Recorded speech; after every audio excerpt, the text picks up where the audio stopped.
We made these 3D printed structures to help children experience the formula for a prism's volume. This may help them understand why the formula is accurate and that it applies to all prisms. Please see the link in the description if you want to download the 3 free files in this set.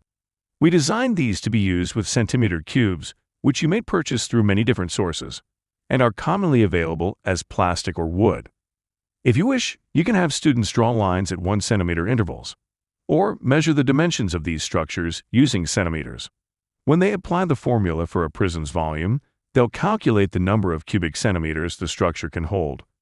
They may then confirm this formula is correct by counting the number of centimeter cubes inside the container. As they do this for different shapes, they'll begin to understand that the formula for any prism is the area of the base multiplied by its height.